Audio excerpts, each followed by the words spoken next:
Gemma, where did you go? Mark, where'd you go?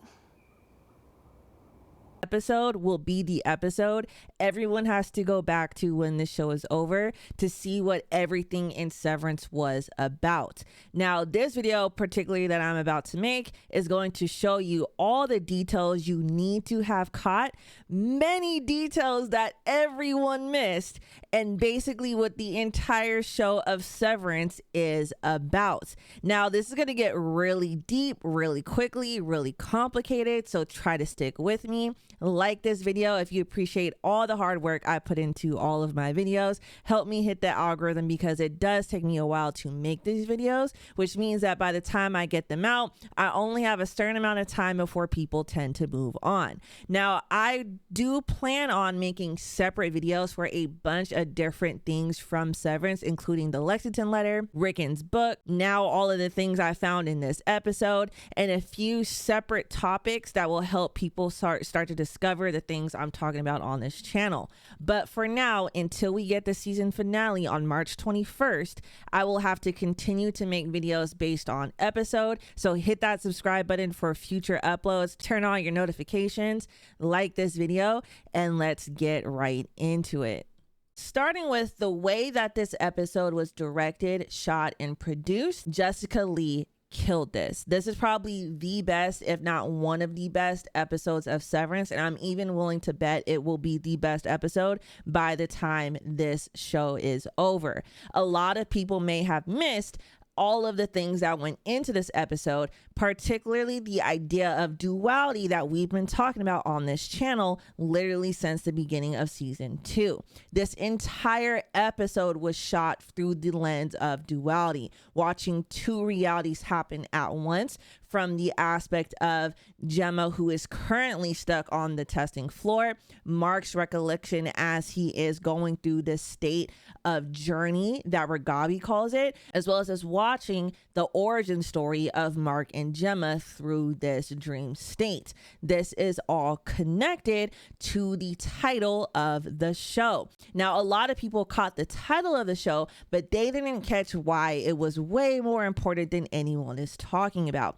Chikhai Bardo, found in Tibetan Buddhism. Now, you need to understand these states to understand why Chikhai Bardo is so important. Starting with number 1, there are 6 states of Bardo. What else did we see 6 of? Number 1, Gemma went through 6 rooms while we saw her on the testing floor, as well as Gemma was on the 6th floor as a teacher when we saw Mark go visit her in her office.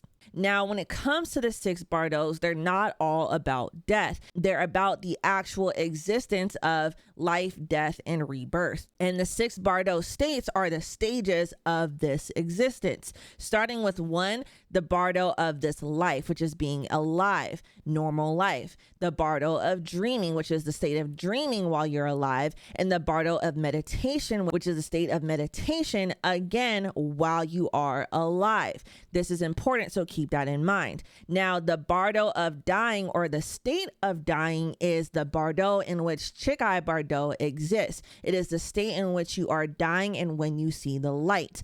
Now, there are 2 others, the Dhamarda, which is the experience of true nature of reality, the illumination that happens to you after death, and then the Bardo of existence, which is becoming or transmigrating into something else, which is basically rebirth after death. The 3 stages after death and the 3 stages while you're alive. Now, the Chikhai Bardo is quite literally the moment of death. As you guys might be familiar with in other shows, other religions, and other ideologies, this is like seeing the light at the end of the tunnel while you are passing away, that moment in death. In Buddhism, they refer to this as the clear light of death, and they refer to a luminous mind. And this idea of a luminous mind comes from from the 3 states that come before death. Starting with number 1, you could be alive, you can master dreaming in Buddhism, and you can master meditation in Buddhism, which is where you get a lot of Buddhist monks who master meditation. This is very important. When it comes to Chikhai Bardo and the clear light of death, or this luminous mind, you will experience it one of 2 different ways based on your level of mastering meditation and dream during life. Number 1, most people who do not master this meditation will just experience the blacking out. They won't understand what's going on. However, the people who are the masters of meditation will be able to lucidly have an awareness while they are passing away. Now, this has led to a real life occurrence where people refer to monks who are quite literally mummifying themselves through meditation. They die through this lucid awareness in Buddhism that prevents their body from decaying in a normal process. It's quite literally your body being stuck in a meditative state after clinical death, in which the body does not show signs of decomposition and tends to have a lifelike appearance for days or even weeks after you have passed away. Now, this is something that is real. This is something that I was actually familiar with before this show, but I didn't know all of these details about Buddhism until this episode. But now it all makes sense, because what are we literally watching happen within this episode? We are watching a company called Lumon, Luminous Mind, that is refining people's minds and refining the 4 tempers, arguably what you would also be working on in a state of meditation, perfecting this mind for what can be seen as a form of immortality. Now, I believe this is also the key to the board. That might be all of the consciousnesses of the past CEOs, and the same idea of rebirth or recycling, like I mentioned in my past videos, can be seen as the same thing as revolving. They are all being revolved into this primordial light version of themselves. So keep that in mind, that this Chikhai Bardo is a lot more important than everyone is saying. It might quite literally be the key to what is going on in Severance. Now, the next detail that a lot of people barely caught but aren't talking enough about and have missed the most important parts of this is Leo Tolstoy, Hadji Murad, and Ivan Ilyich. The Death of Ivan Ilyich and Hadji Murad, the 2 books referenced in this episode, both written by Leo Tolstoy. Now, Leo Tolstoy himself was a Russian writer, and we know that Gemma was a Russian literature teacher. However, I believe that this was the plan all along, because if you actually look into what these books mean, a lot of what is happening in Severance is, I want to say, directly based off of these 2 books, these 2 pieces of literature. Now, Tolstoy is regarded as one of the greatest and most influential writers of all time, so it is not far-fetched to believe that this is where a lot of Severance's ideas are coming from. Tolstoy wrote many books that usually had his protagonist go through a process of purification. All these books sound eerily familiar to what we're learning about Kier Eagan, and through the Compliance Handbook, and through the 4th Appendix, and the book on the 4 tempers, right? All the things we learned during the Ortbo.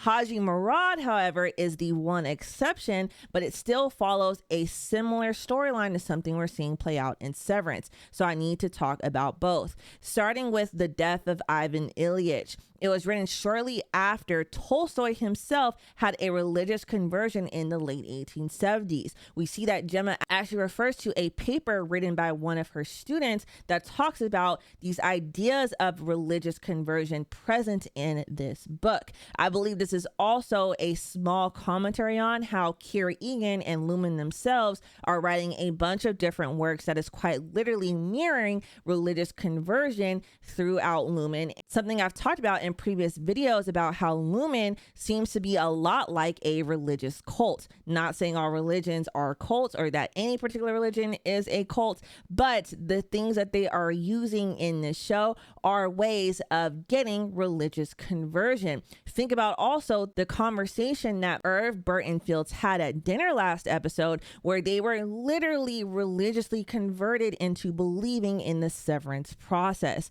This is not a coincidence. Now, the actual character Ivan in this book is described as a neither cold or formal as his older brother, nor as wild as his younger brother, but was a happy mean between them, an intelligent, polished, lively, and agreeable man. Emphasis on agreeable. Now, he lives a carefree life that is most simple and most ordinary, and therefore he finds out later on is most terrible, because as the story goes, like everyone he knew around him, he spent his life climbing the social ladder. Then later on, when he finds out that he is dying, this becomes his journey through something I've talked about in previous episodes, the human condition and this fragility of life. Now, in the final days of his life, Ivan makes a clear split between an artificial life such as his own, which masks the true meaning of life and makes one fear death because one has not actually sought and lived what he compares as an authentic life, such as his servant in the book called Jerasim. An authentic life is marked by compassion, sympathy, and artificial life is marked by self-interest. This is something we're seeing literally play out in Severance with the Severance procedure, the ideas in Severance as a whole, what is happening at Lumon, and the innie versus the outie experience. The artificial life of putting yourself first, climbing the social ladder, doing things for money, working every day just to be considered a good and agreeable person, a polished person, what it means to be intelligent, versus the other side of that, which is to live an authentic life and what it means to be a perfect person.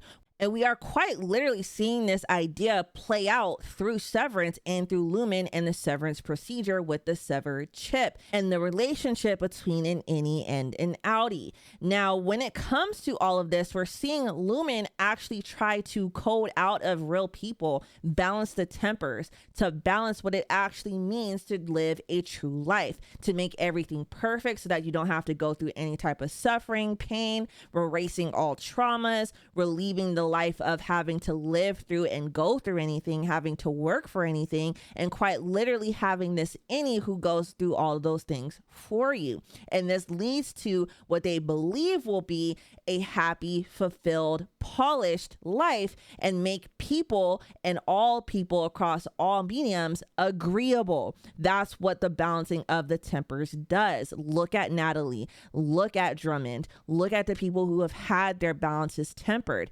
Who have had their tempers balanced. They are agreeable, polished, trying to seem intelligent, all of those things. It is an inauthentic, the actual artificial life versus what we're seeing them go through, the real traumas, the lives they've lived, the things they've gone through, the sadness, the love, the happiness, all of those things. The actual life that they lived, the authentic life, is what they should be seeking. And we're watching our characters, our refiners, have to go through this process of, is it really worth signing away their authentic life for whatever they're chasing that led them to the Severance procedure?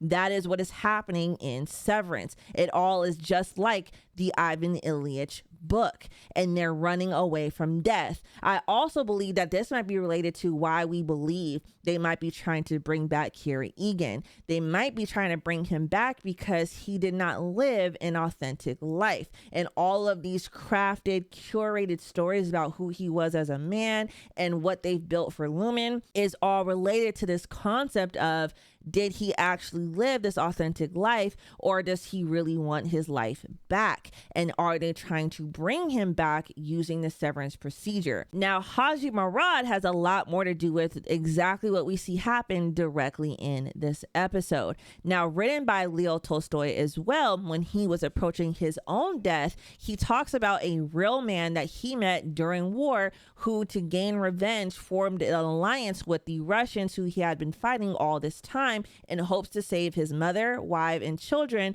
from an additional foe. Now, again, more connections to Russian literature, the Russian clothes from the Orpo, Gemma being a Russian literature teacher, and Mark being a history professor, this is all tied together. These are all things they planted for us to make these connections. Now, this is where it gets really deep. In the actual book of Hadji Murad, there's a plant called a thistle. Now, I figured this out after already understanding the importance of the blue thistle that we see during Severance in this episode. And now this all just is the icing on the cake at this point. But literally, the thistle has important imagery in Hadji Murad and now in also Severance. In the book, Murad comes across a red thistle on his journey, and it is out of place among the delicate blossoms, something that made the thistle stand out to me in the actual show of Severance, because she had all of these beautiful flowers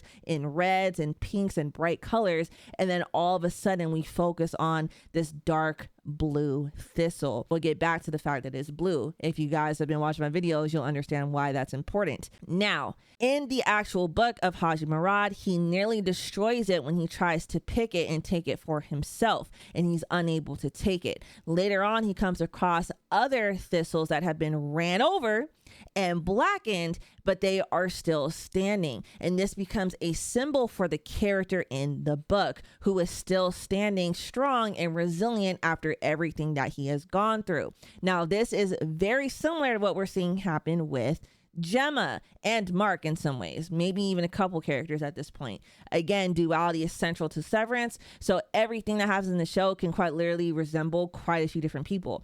Gemma has been surviving all of this time. She's been going to war for these things. Mark is going to war to try to find his wife, who has literally been stolen from him by Lumon. I believe that is the importance of the thistle in Severance, particularly being blue, that perfect shade of blue like we've been told Lumon has. Everything that's related to them is blue. I even believe that the significance of when we see this blue thistle tells us a lot more about what's really going on in Severance and why and how they took Gemma, which I'll get back to in a second. But I could be wrong. But again, there's beauty in being wrong when I make these videos. If I was always right, that would take the fun out of it all. But I don't believe Gemma ever even died. I almost want to believe, was Gemma even in the car during the car crash, right? Maybe they crashed the car and took her and she didn't die in that car crash, but I don't believe there was ever a process of Gemma's body even making it to the point of a morgue. She may have always been alive and never actually died. She may have even gotten close to death, which is maybe what all of this idea of Chikhai, Bardo and all these other things is about, but I don't believe she ever even died. I also want to emphasize, because I see a lot of people continuing to bring up this detail, the car from the intro scene is not Gemma's car. If you want to know whose car that is, go watch my other videos. Now, Gemma, we know, even if she did die in an accident, ran into a tree.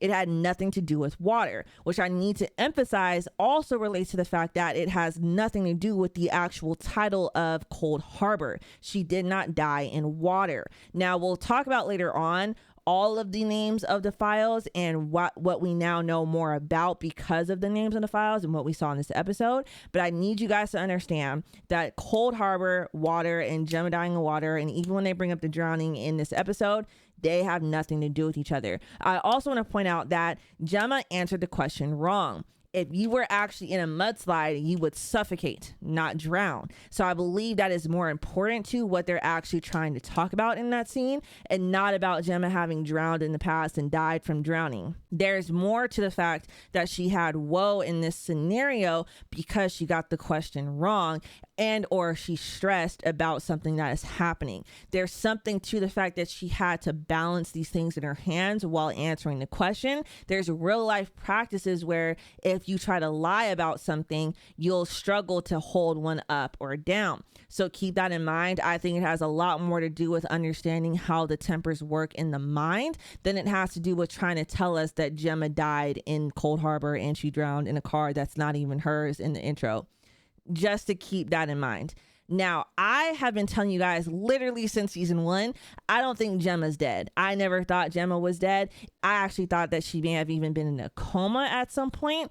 All of these things are still possible. Again, it's still possible that she did die. It's possible that she was in a coma, and it's possible that she never even died at all. But we're going to talk about more on what I think actually is happening with Gemma herself. Something that we've been told over and over and over again since season 1, then in the Lexington letter, and then again during the conversation with Field and Bert, they all keep saying one particular thing.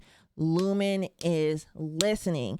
And now we know Lumon is watching, right? But Lumon is listening. That is how the lady in the Lexington letter got recruited to come to Severance to be severed. She thought they were listening to her when they sent her the ad on the radio. Fields and Bert, they thought Lumon was listening to them, and they go and they literally hear a sermon that tells them that they should go get severed, or at least Bert should go get severed to save his soul.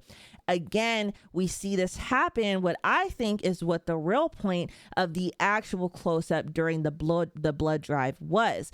The moment Mark and Gemma met, they were listening and they knew that they had found love. Whether you want to think they were set up, like as Lumon somehow knew that they would be a great match, I don't know if I'm ready to go that far, but I believe that Lumon is listening to people at all times, trying to find ways to convince everybody to get severed, because like we know, James Eagan says, and they will all be Kier's children one day. Now, again, something I've talked about in previous episodes, Lumon is in everything. They have their hands in many pies. I've talked about how Lumon quite literally makes all kinds of medical equipment. Mrs. Cobel's mother's breathing tube, the feeding tubes we learn about in the Lexington letter, all of the brain and surgical equipment we see work during the actual severance procedure with Helly.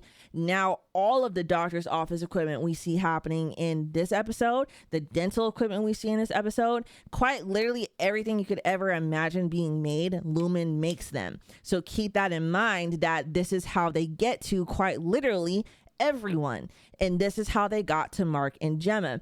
I believe they were listening through the devices during the blood drive. They knew about Gemma and Mark, and they've been listening to them, and would have known then that Gemma and Mark at some point were trying to have a child. They also own the facility. They own the fertility clinic that Gemma goes to with Mark to try to continue to have a child after they fail to have a child in the first place. I believe Lumon just tries to take advantage of situations that people are already going through and uses it to convince people that severance is the answer. And this is going to relate directly to what I think is actually going on with Gemma.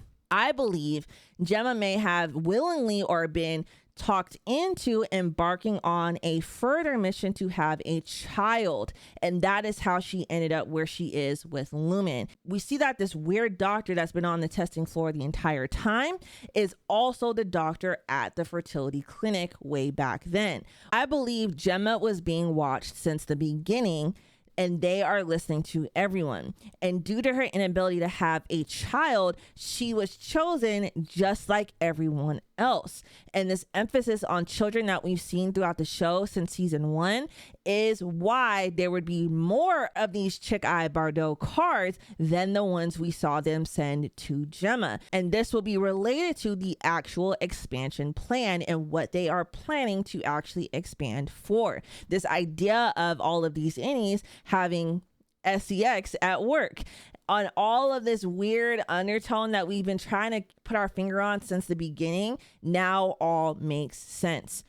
Mark and Gemma attempt IVF from a Lumon-sponsored clinic where the Lumon doctor is her doctor. And it seems that she was already chosen before she even made it to this clinic based on the way he looks at her. Now, this IVF goes on to fail, but it is important to recognize how the relationship between Gemma and Mark changes through this entire process and as she continues to fail to have a child. He seems to be of the idea that he obviously wants a child and he wants Gemma to have a child, but he does not need it. And if she's going to go through this weird process of doing these weird things and pushing herself too hard, he'd rather not do it. And he even goes to the point of saying that they should stop. But we see through this process that she clearly feels completely different. She slowly starts to separate herself as it's clearly way more important to her to have a child. It's almost something that she would risk everything for. Now, by the time we see this all come to a head, this is quite literally when we see the plant in the middle of the kitchen, the blue thistle. And this is when she talks about how she says she ended up on the mailing list for the fertility clinic, the same cards we saw O&D make.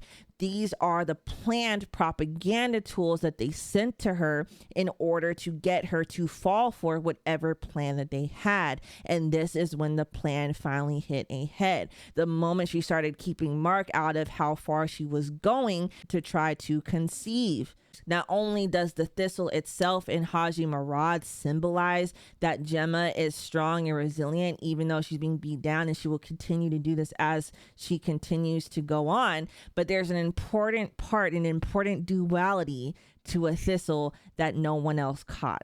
And that is that these flowers, these thistles, as beautiful as they are a weed. They are an invasive species. It is the perfect blue plant that has infiltrated their home and set its roots, just like Lumon. Now let's talk about the files, because the files are extremely important.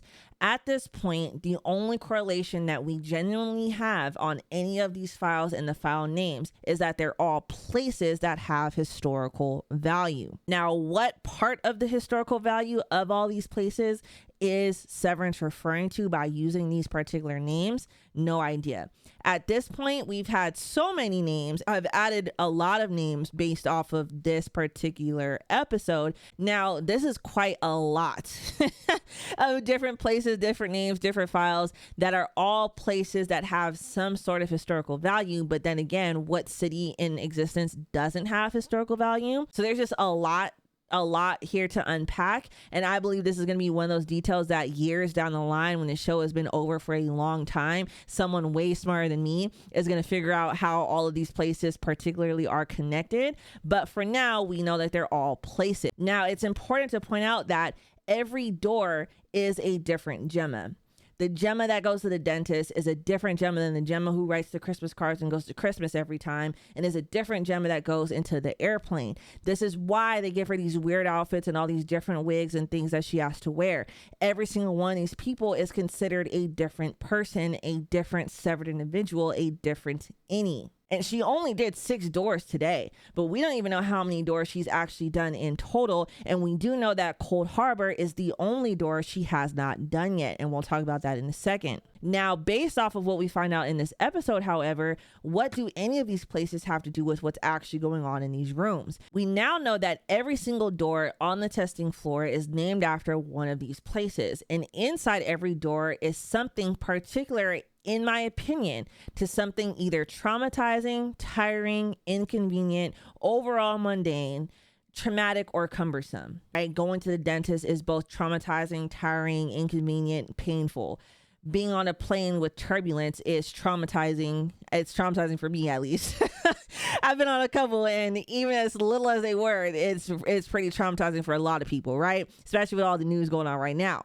All of these weird different things, having to write hundreds of cards, pretty inconvenient, mundane, especially if you're writing cards for gifts you do not like, which I think is the important detail in this actual room, which we'll talk about the room and the name of the room in a second, because this all ties into something much bigger that nobody caught, except a couple people in my comments who picked up on the thing I caught in my last episode breakdown. Shout out to you guys. But again, they're all something traumatizing, inconvenient, mundane, basically all of the things that you would think would make your life better if you did not have to go through them. That is the point of refining MDR, Severance, the Severance procedure, and what they're trying to accomplish at Lumon. Now, let's talk about Christmas. If you watched my last video breakdown, you would know that I caught there is something going on with Christmas, and it all came to a head in this episode. The candle that Miss Cobel took and put into the wellness session with Miss Casey, we later find out is one of Gemma's favorite candles, but it also is particularly a red and green candle. And it is a red and green candle that is on the table in this episode when we see the shot of Gemma and Mark during Christmas. This is not a coincidence. In this episode, we see there is a room. And what is this room called? Allentown. And this is where things get really crazy. So try to stay with me. I'm still trying to put this together. If you go back, remember we were told that Mark had a freshman fluke where he was able to refine a file in a single day. And that file was called Allentown. The little crystal statue that says Mark S. Allentown. That was his prize for having refined that file in a single day. Allentown is the room on the severed floor that is Christmas. Now, based off of the editing in this episode and me going back to figure out what is so important about Christmas, I believe the day Gemma found out she would no longer be having a child, that last time they tried IVF was Christmas Eve. Based off of the music that's playing, based off of the song we hear during this particular scene, that I went back and found out was the exact same song that played the very first time we even found out who Gemma was. The day we found out Gemma was Miss Casey, when Mark was putting the pictures back together. This is referencing her sneezing twice.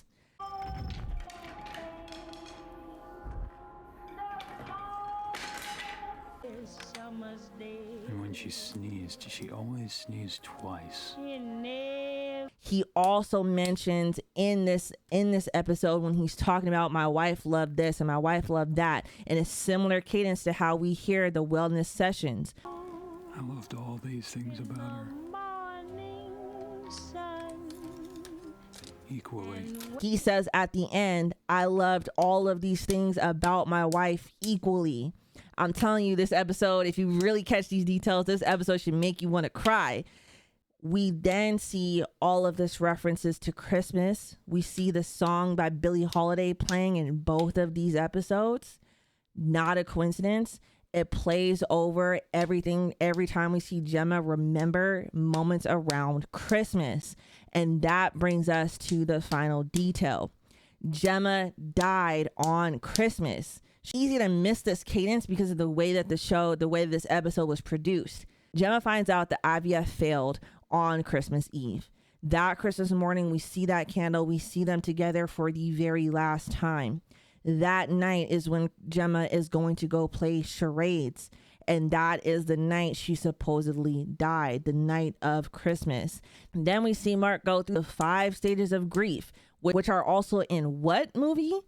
A Christmas Carol. And now we're seeing them put Gemma through that very Christmas. And Mark was able to refine the Allentown file in a day because something about it resonated with him, because that Allentown Christmas trauma was also his.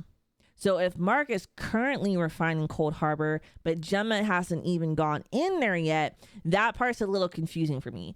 I'm trying to figure that out. So you guys let me know in the comments how you guys think that correlates. But basically, they refine every room before she goes in it. Now, all of this leads me to believe I may know what Cold Harbor actually is, because Cold Harbor would be her final traumatic experience. And I don't believe her actual final traumatic experience was death, because she never died. Her actual final traumatic experience was not being able to have a child. So I think Cold Harbor will be the worst room of them all, and potentially be related to her IVF experience, and potentially maybe them trying to have Gemma have a child, which now then relates to everything else we've seen in the show. Gemma saying in the flashbacks that Mark's Audi is going to be a father. Gemma now down here because she went through the IVF process, all of these things. Now, how does this become something much bigger than just much more complicated IVF, basically? Why does Drummond say that them refining this file will be the biggest moment in history? Because I believe through refining Gemma in this process, will have her give birth to a child whose tempers are born balanced. And it's kind of given Antichrist. It's kind of given Antichrist. that's going on right here. But I think that's what's happening. That's where my intuition is going based off all of these details. That's what everything that is really happening in the show is actually pointing to. They took her down to the severance floor to continue the process of IVF and telling her that if she continues to finish all of these things that they've put her through, all of these experiences, that at the end, she will be able to have a child. But Lumon's goal on the other side of her having children is using her to perfect the refining process of MDR, refining the tempers out of her, perfecting that process, and being able to prove that a child can be born without the tempers. And this child will be used as a prototype to bring back Kier Eagan as a child, to bring back all of these people as children, and to potentially mirror the Chikhai Bardo, that luminous mind, the perfect mind that slows down death. Does conquering the tempers slow down and cheat death? I believe that is where this show is going. I believe that's the answer to Severance. I believe that's what all of this is. I could be wrong. I could be very wrong. And I'm okay with being wrong, because if I was right about everything, again, that would take out the fun of this entire channel, right? And now this brings me to the GOATs, because I wouldn't be me if I didn't put this very important detail in this point. And this is gonna be my last detail. Ricken is a GOAT. Ricken is a GOAT. Ricken is a GOAT. But Devin says Ricken can scale walls like a gecko. What else can scale mountains and rocks and walls? Goats. That's quite literally another detail centered around goats. Ricken can scale walls. That's crazy. Rebecca chews on things that aren't there and smells funny. And they both have such a lack of social cues. I believe that entire side of people who exist in Kier are goats who've had their consciousness put into human beings. And that is another thing, another experiment that Lumon did. All of these separate things, robots, goats, people, chips, all of these things are different ways to do it. Chemicals, medications, and now the final straw to be genetically altered and born a certain way.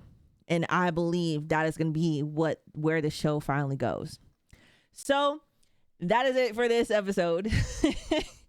Hopefully this video wasn't too long, because when I'm filming this video, it is long as hell. But I think there's a lot of things I can cut out to get to the point. So I hope you guys really like this video. Again, I could be wrong. All of these things I just said could not be the point of anything at all. But I believe that's where all of this is going. So I hope you guys enjoyed this video. I'm going to try my best to work on getting videos up way sooner. So keep your eyes out for my next couple videos coming out. And I'll see you guys in the next one.